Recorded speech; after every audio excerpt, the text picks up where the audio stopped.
My parents threatened to boycott my wedding unless I invited my sister who slept with my boyfriend. But my last-minute decision left them speechless. I, 28 female, never expected to be in this predicament, yet here I am. My sister Lizzie, 26 female, and I used to be quite close growing up. We shared a room in our little suburban home, whispering secrets late into the night and daydreaming about our future. Lizzie was always the more outgoing one, with a talent for art and music, whereas I was the studious kind, constantly buried in a book. Despite our disputes, we remained linked. Our parents, John 55 male and Mary 53% female, raised us to prioritize family above all else. Dad worked long hours as a construction foreman to support us, while Mom worked part-time and ran the family. They instilled in us a strong sense of loyalty and taught us the value of sticking together through thick and thin. Little did I know how much my familial loyalty would be tested in the coming years. I met Jake, 30 male, in my sophomore year of college. He was a senior, personable, and popular, with a love of books that mirrored mine. We bonded over our mutual love of classic novels, and we spent many hours in quaint coffee shops talking about our favorite authors. Jake was my first serious boyfriend, and I fell hard and quickly. After graduation, Jake opted to stay in town and work at a local publishing business. Our relationship grew stronger, and we soon began discussing our future together.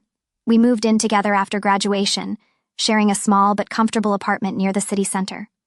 Jake was always supportive of my marketing career goals and encouraged me to aim high. Meanwhile, Lizzie had decided to pursue her passion for art rather than attend college. She worked several jobs to support herself while attempting to establish a name in the local art community. I admired her tenacity and determination, even though our parents were dismayed by her decision not to pursue more study. Jake and Lizzie hit it off from the start. They shared an interest in indie music and abstract art, frequently engaging in passionate debates about the newest gallery openings or underground bands.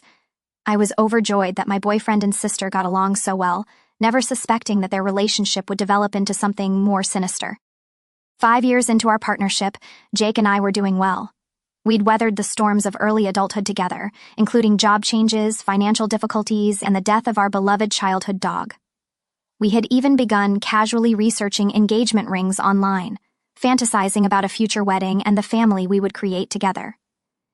In contrast, Lizzie's life was more turbulent. She moved from job to job, trying to make ends meet while pursuing her art. There were times when she'd crash on our couch, and Jake and I would assist her financially. I didn't mind after all, she was my sister and I wanted to support her goals. Everything changed on a wet Tuesday in April. I had a large presentation at work and discovered I had left some important data on my home laptop. Knowing Lizzie was staying with us that week, I contacted her and requested her to send the files to me. She agreed, and I didn't think anything more about it. Hours later, after completing my presentation, I opened my inbox to locate the files from Lizzie, but there was something else. An email thread that Lizzie had mistakenly left open when she sent the files.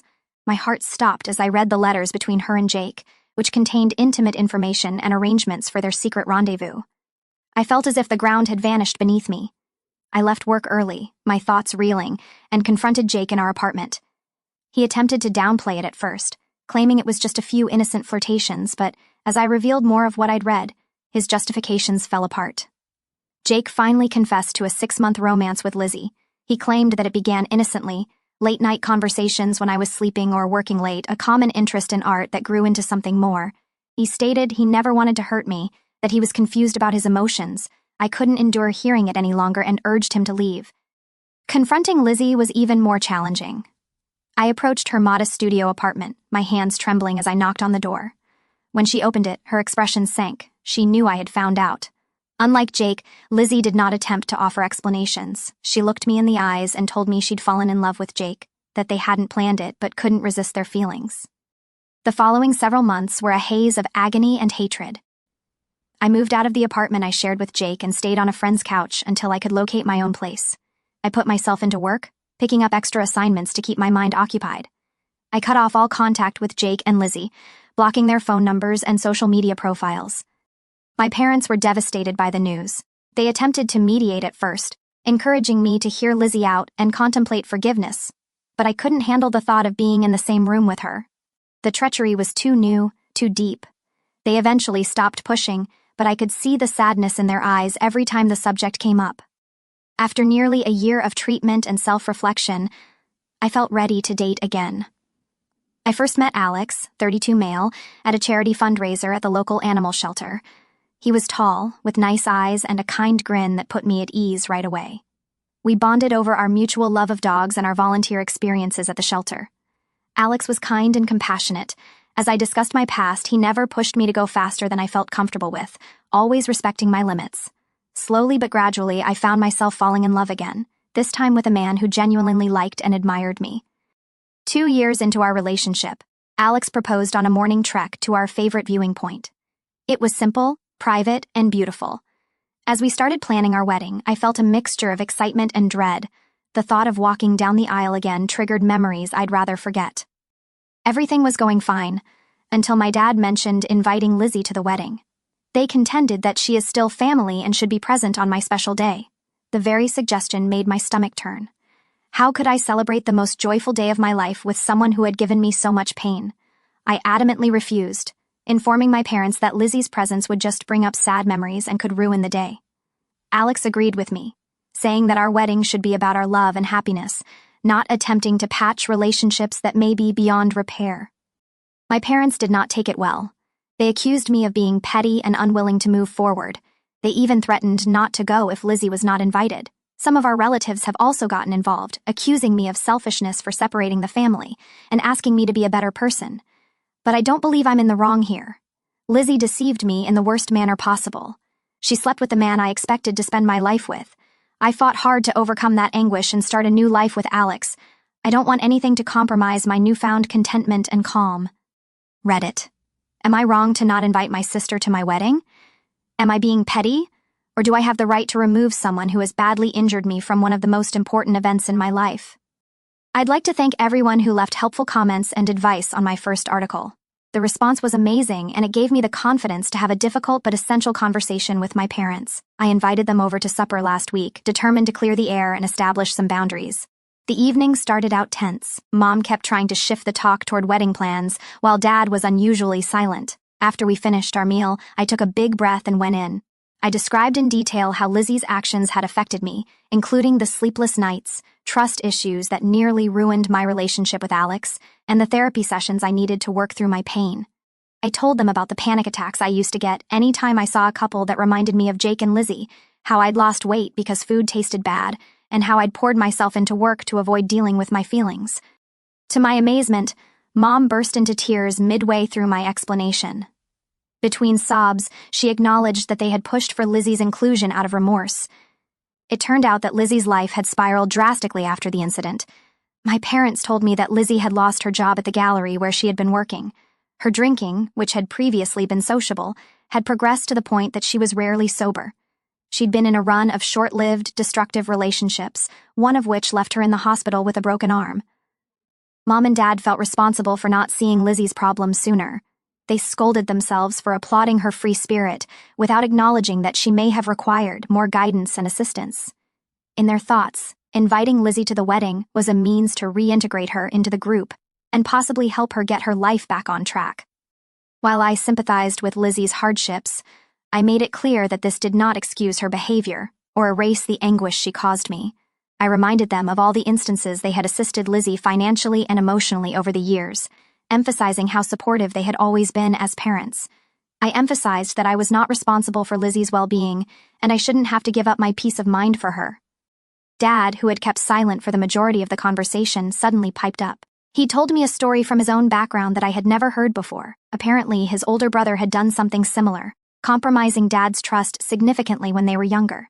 They had never really reconciled, and I could see sadness in Dad's eyes as he recounted decades of stressful family reunions and squandered possibilities. He stated that he did not want the same for Lizzie and me, which is why he had been pushing for reconciliation. But he also admitted that he couldn't compel forgiveness and that healing had to happen on my own terms. Dad apologized for pressuring me and promised that he and Mom would respect my decision regarding the wedding. He also told me that they would attend with or without Lizzie. My parents agreed to speak with the relatives who had been causing me problems and explain the issue. They vowed to stop any future attempts to guilt-trip me into inviting Lizzie. After this emotional chat, I felt as if a weight had been lifted from my shoulders. Although my feelings remained unresolved, I felt heard and understood by my parents for the first time since the ordeal began. Alex, who had made himself scarce during the dinner to allow us peace, was quite supportive when I told him later that night. He held me while I cried, a mixture of relief and anguish sweeping over me. He advised we take a weekend trip to decompress and refocus on our wedding planning. We had a wonderful weekend at a nearby beach town, simply enjoying each other's company and finalizing some wedding plans. We chose our wedding cake, chocolate with raspberry filling, planned the celebration playlist, and even practiced our first dance on the beach under the starlight. This event has increased my appreciation for Alex. He's been my rock through it all, constantly prioritizing my sentiments and wholeheartedly supporting me. I am more confident than ever that I am marrying the right guy. The wedding is now less than 2 months away, and I'm looking forward to celebrating our love with those who actually care about us. I still feel sad about Lizzie's absence, but I know this is the best decision for my mental health and happiness. Thank you again, Reddit, for assisting me and standing my ground and prioritizing my well-being. Your support has meant more than you realize. It has been a crazy few weeks since my last post, and I have some unexpected news to offer. I received Lizzie's letter around 3 weeks ago. The envelope lay on our kitchen counter for days, and I hesitated whether to open it or throw it away. Alex, ever the voice of reason, argued that reading it might bring some closure, even if I chose not to react. Finally, on a peaceful Sunday morning, I mustered the confidence to open the letter. It was many pages long and contained Lizzie's trademark loopy handwriting. As I read, I could practically hear her voice in my thoughts, recalling late-night chats and secrets from our youth. Lizzie began by acknowledging the grief she had caused me, accepting full responsibility for her actions without making excuses. She wrote of the downward spiral her life had taken after Jake left her, and how she turned to drink to alleviate her remorse and shame. She admitted to suffering from depression, which had begun long before the episode with Jake but had increased dramatically thereafter. Her admission that she was going to rehab stunned me the most. She had apparently been in a treatment facility for the previous 6 months, focusing on her sobriety and mental wellness. She wrote of the grueling treatment sessions, group gatherings, and the difficult task of confronting her demons. Lizzie mentioned that part of her healing journey was making amends to individuals she had harmed. She clarified that she did not seek forgiveness and respected my decision not to include her at the wedding. Her intention in writing was just to apologize and inform me that she was attempting to become a better person. The letter finished with a story from our childhood. I stood up for her against some bullies at school. Lizzie stated that she had always admired my tenacity and honesty, and that betraying me was her biggest regret in life. I'd want to say that after reading the letter, I felt a rush of forgiveness. But the truth is that I was left conflicted. A part of me remained furious and sad, while another sensed a glimmer of the sisterly affection we had shared. I decided to take some time to examine my emotions before making any decisions. After a few days of deliberation and numerous conversations with Alex, I decided to meet Lizzie at a neutral location, a quiet cafe in town. Seeing her in person after 3 years seemed weird. She looked different, thinner, with dark circles under her eyes, but she exuded a peace that had not been there before. Our conversation began awkwardly, with many pauses and hesitant phrases, but as we spoke, it became easier. Lizzie restated what she had said in the letter, her voice breaking with emotion as she apologized, once more for the hurt she had caused. She told me more about her sober journey and the work she had done in therapy. Lizzie even showed me a journal in which she had been writing letters to me as part of her recovery, though she had no intention of sending them. Reading excerpts from her genuine, unedited thoughts during those sad days was eye-opening. I will not lie, it was an emotional meeting. We both shed tears as we discussed the past and the agony we had both endured. Lizzie revealed that she and Jake had split up just months after I discovered them. Their relationship collapsed under the weight of guilt and resentment. She hadn't communicated with him since. By the end of our appointment, I felt a sense of closure that I hadn't realized I needed. The wrath that had been burning inside me for years began to subside and was replaced by a complex mix of sadness, relief, and cautious hope. After much deliberation and debate with Alex, I have decided not to invite Lizzie to the wedding. It's too soon, and I want to enjoy my special day without additional worry or mental issues. However, I've agreed to try to reestablish our friendship gradually, beginning with occasional text messages and perhaps coffee meets in the future. Lizzie acknowledged and appreciated my decision. She even sent Alex and me a modest gift, a lovely hand-painted letter wishing us success in our marriage. It reminded me of the cards she used to make for my birthdays when we were younger, which brought back bittersweet memories. I understand that this process of healing and regaining trust will be long and maybe challenging. There are still times when the anguish of betrayal resurfaces, reminding me of everything we have lost. But for the first time in 3 years, I am optimistic about having my sister back in my life eventually. The wedding preparations are in full flow. Alex and I are delighted to celebrate our love with our closest friends and family. While Lizzie will not be present, I am more at ease with that decision now. Our special day will be spent looking forward to our future together, rather than lingering on past hurts. It's been 6 months since my wedding, and I wanted to provide you with a last report on this chapter of my life. The wedding day was simply wonderful. Alex and I exchanged vows in front of our loved ones in the stunning vineyard setting we had chosen. The weather was perfect, with a moderate breeze and brilliant blue skies that appeared to reflect the joy I felt inside my heart. I walked down the aisle on my father's arm, my gaze fixed on Alex's. All of the drama and pain of the previous years seemed to fade away in that instant. As I stood at the altar with my soon-to-be husband, all I could feel was love and appreciation. The ceremony was modest and personal, with readings picked by our closest friends and vows written by ourselves. There wasn't a dry eye in the house when Alex swore to always be my safe harbor, and I promised to be his constant companion throughout life's experiences. The reception was a happy occasion. The meal was wonderful, the wine was plenty, and the dance floor was full all night.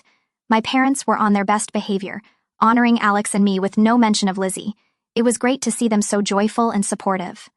Lizzie followed my requests and did not attempt to contact me on the wedding day. Instead, she delivered a gorgeous bouquet of sunflowers, my favorite flower since childhood, to my hotel room. The accompanying note congratulated us and wished us a life of happiness. It was a lovely gesture that I appreciated even more than I had imagined. Since the wedding, Alex and I have adjusted into married life, which has been fantastic. We recently purchased our first home together, a quaint craftsman-style house with a modest backyard. We've enjoyed making it our own by painting the walls and adding a garden. It feels nice to be starting a life together and making new memories in a space that is genuinely ours. My friendship with Lizzie is gradually improving. We've had a few more coffee meetings and are now texting on a regular basis. Our chats are still somewhat guarded, but there is a developing comfort between us that reminds me of our previous connection. Last month, we even ate dinner with our parents. It was a little awkward at the beginning, with everyone trying to avoid certain issues, but as the evening proceeded, it became more like old times. Lizzie remains committed to her recovery and has been making significant improvements in her life. She's back in school, training to be a counselor for disturbed teenagers. She thinks her own experiences have given her insight into the difficulties that young people encounter, and she wants to help others avoid the mistakes she did. Seeing her progress and commitment to changing her life has aided me in my forgiveness journey. Lizzie recently inquired if she might exhibit some of her work at a local gallery. I hesitated at first, recollections of her previous artistic pursuits triggering conflicting feelings, but I decided to go, with Alex by my side for support. Walking into the gallery, I was taken aback by the transformation in her work. The chaotic, dark pieces of her turbulent years were replaced by brilliant, hopeful canvases that appeared to throb with life. One painting in particular caught my eye, 2 interwoven trees with branches reaching for the sky. Lizzie subsequently told me that it reflected her wish for our relationship to flourish together again after our separation. While we are not back to being best friends, and I doubt we ever will be, I am delighted we are working to mend our friendship. It's a lengthy process with occasional setbacks when past hurts resurface, but it feels right. We're learning to be sisters again in a way that honors our separate paths and who we've become. I would like to thank everyone who helped me through this difficult time. Your guidance and encouragement helped me stay strong and make the best decisions for myself. I've learned a lot about setting boundaries, self-care, and the power of forgiveness, not for the benefit of the other person, but for my own peace of mind. Looking back, I recognize that the healing process isn't linear. There are good days and bad days, moments of progress and moments of uncertainty, but I'm proud of how far I've come and enthusiastic about what the future holds with Alex. To anyone in a similar situation, remember that it is acceptable to prioritize your personal well-being. Healing takes time, and you don't have to forgive somebody until you're ready to do so. Trust your intuition, surround yourself with helpful people, and do not be hesitant to seek professional help if necessary. As for me, I'm looking forward to the next chapter in my relationship with Alex. We're talking about starting a family soon, and the prospect of becoming parents both excites and scares us. Whatever problems come our way, I am confident that we will confront them together, stronger for having weathered the storm.